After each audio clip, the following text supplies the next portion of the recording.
Le fourrier Graphe.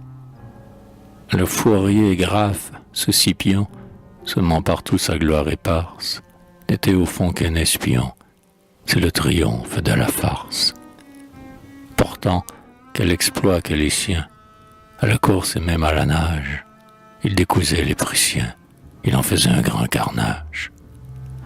Dans le baraquement assis, ce brave, entre deux pirouettes, les enfilait dans ses récits comme un chapelet d'alouettes.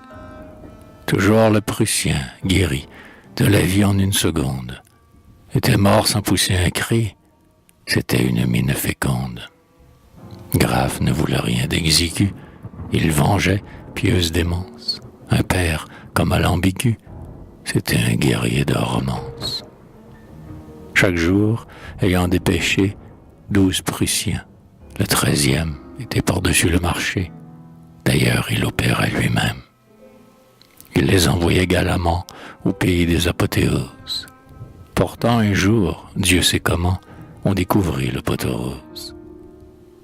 S'il s'était fort évertué à tramer des récits féeriques, Graphe, en somme, n'avait tué que des Prussiens chimériques.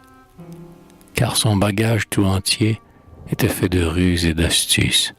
Bref, il exerçait le métier que l'on trouve honorable en Prusse.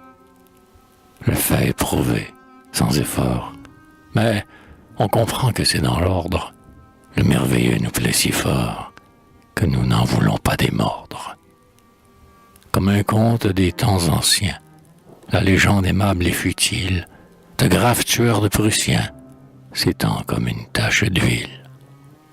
Et revenant à ses amours, avec des voluptés fantasques, M. Prudhomme dit toujours, mais puisqu'il rapportait les casques,